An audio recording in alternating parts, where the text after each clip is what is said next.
C'est la cigarette que les fumeurs attendent depuis longtemps. Une cigarette sans tabac et sans goudron. Une cigarette qui ne causerait pas de cancer.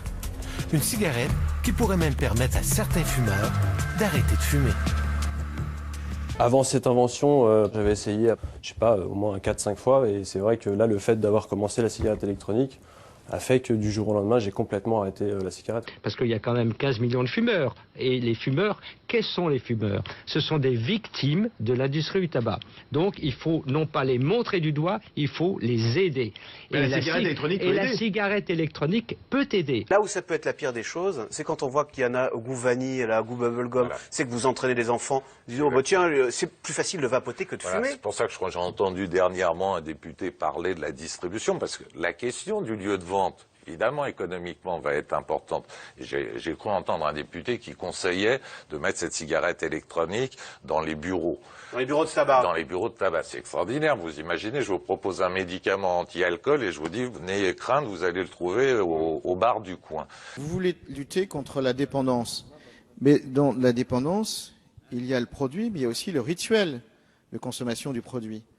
Or, la cigarette électronique induit un clivage salutaire entre les deux, permet de maintenir le rituel et de diminuer la consommation du produit. Et majoritairement, la cigarette électronique permet de sortir de l'esclavage, de la dépendance et de retrouver sa liberté, puisque l'addiction, c'est un esclavage. Alors, si nous sommes pour la liberté, nous devrions soutenir, même s'il est imparfait, le processus de la cigarette électronique. Enfin, les études qui sont sorties sur des produits qui sont dans les substances qui sont fumées par la cigarette électronique sont biaisées parce que ce sont des études qui ont pris de fortes doses de ces produits et qui les ont brûlés à de très hautes températures de combustion, ce qui n'est pas du tout le cas dans la cigarette électronique. Donc l'immense majorité des confrères qui essayent d'aider des patients à sortir de l'esclavage du tabagisme, c'est-à-dire d'une dépendance à ce produit, soutiennent la cigarette électronique. Nous verrons dans les années à venir si l'état de nos connaissances progresse. Mais à faire ce type de raisonnement, je rappelle d'ailleurs à mon excellente consoeur qu'aujourd'hui, si un laboratoire trouvait l'aspirine, il n'aurait pas le droit de la mettre sur le marché tant il y a un niveau de faible saignement. Or, l'aspirine sauve des vies humaines. Donc ce principe de précaution absolue est en train de tuer en France toute capacité d'innovation et nous le voyons encore à l'œuvre dans ce texte. Avec cet amendement, monsieur le rapporteur, madame le ministre, vous allez porter atteinte en fait à un moyen technique qui va permettre à de nombreux Françaises et Françaises de sortir de l'esclavage du tabagisme. Je ne comprends pas votre raisonnement.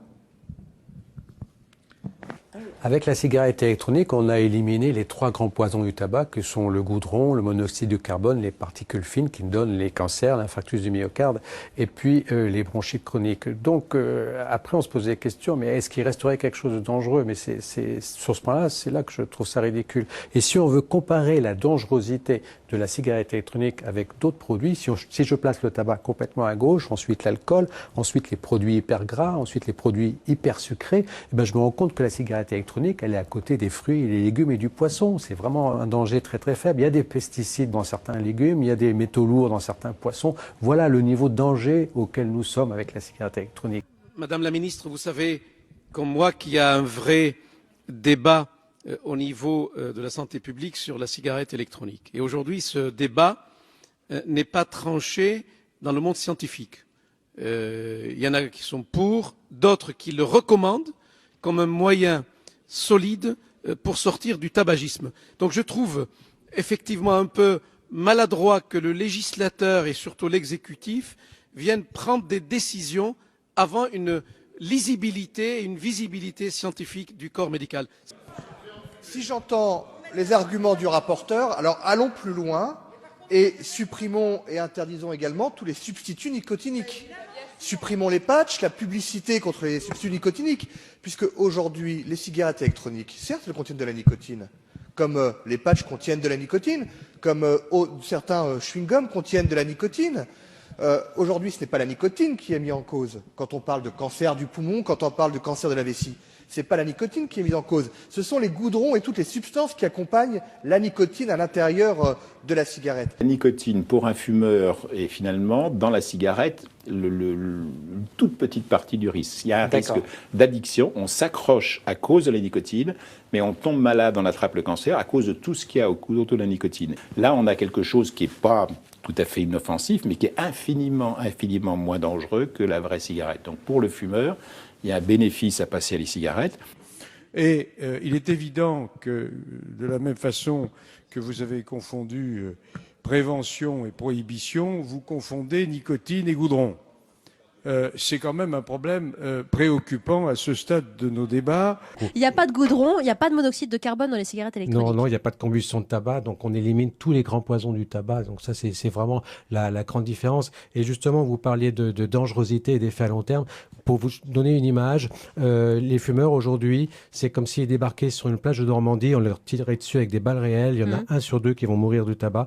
Avec la cigarette électronique, on a remplacé les balles réelles par des balles à blanc. Dans le cas de l'addiction, l'objet de l'addiction s'empare du cerveau et ne lui laisse aucune marge de manœuvre. Dans l'urgence du manque, le raisonnement se fourvoie, pliant la volonté à son désir impérieux. La dépendance, au contraire, participe à créer du comportement social. En effet, sans être alcoolique, on se plaît à se retrouver autour d'un apéro. Sans être un pervers sexuel, on aime à se câliner et faire l'amour. Sans être boulimique, on aime manger un bon repas. En revanche, dès lors que l'on bascule dans l'addiction, toute notre vie s'organise autour de cette addiction. La cigarette est une addiction dangereuse. Tout a été dit là-dessus. Big Tobacco et Big Pharma ont fait leur chou gras sur ce terreau, l'un créant le besoin, l'autre proposant toute une panoplie de potions magiques pour s'en sortir. Super, chacun se remplit les poches sur ce statu quo. Ne vous donnez pas à ces brutes, à une minorité qui vous méprise et qui fait de vous des esclaves, en régiment toute votre vie, et qui vous dit ce qu'il faut faire et ce qu'il faut penser, qui vous dirige, vous manœuvre, se sert de vous comme chair à canon, et qui vous traite comme du bétail. Ne donnez pas votre vie à ces êtres inhumains, ces hommes-machines, avec une machine à la place de la tête et une machine dans le cœur. Vous n'êtes pas des machines, vous n'êtes pas des esclaves, vous êtes des hommes. Chaque fumeur rapporte 1 000 € par an à l'État. Donc sans l'industrie du tabac, le déficit de la Sécu qui est déjà très lourd le serait encore davantage. Donc l'État ne peut pas se passer de ses recettes. Vous racontez que l'État fait une sorte de pacte faustien, c'est très à la mode en ce moment. Oui. Il encaisse les recettes d'aujourd'hui, tant pis pour les cancers de demain. Le raisonnement, ça serait de dire logiquement, le tabac rapporte 14 milliards d'euros par an et en coûte 47 milliards par an en termes d'assurance maladie, les morts du cancer du poumon, les traitements palliatifs, etc. Le calcul, quand on voit ça, c'est de dire, mais pourquoi ne pas arrêter le tabac? Le calcul est assez simple, sauf que la cigarette que vous allez fumer aujourd'hui, Stéphane Soumier, elle va rapporter à l'État demain matin. Tous les jours, l'État gagne 30 millions d'euros grâce au tabac.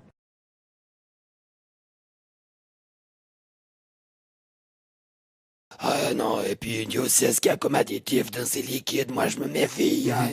C'est un peu le problème, les liquides, en effet, il y en a qui contiennent que du propylène glycol, de la glycérine végétale, de l'eau, des arômes et de la nicotine, des substances qui ne posent apparemment pas de problème, mais il y en a d'autres qui viennent de Chine, notamment, et qui peuvent contenir des additifs.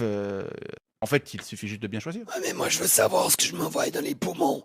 Et puis, la glycérine végétale, ça remplacera jamais le goudron, l'acétate de bornyle, le benzoate de sodium, l'acide phosphorique, le cinnamaldéhyde, le dioxyde de carbone, la glycérysine ammoniaqueuse, l'hydroxybenzoate de propylée, la méthylacétophénone, l'octaacétate de saccharose et puis le terpinolène.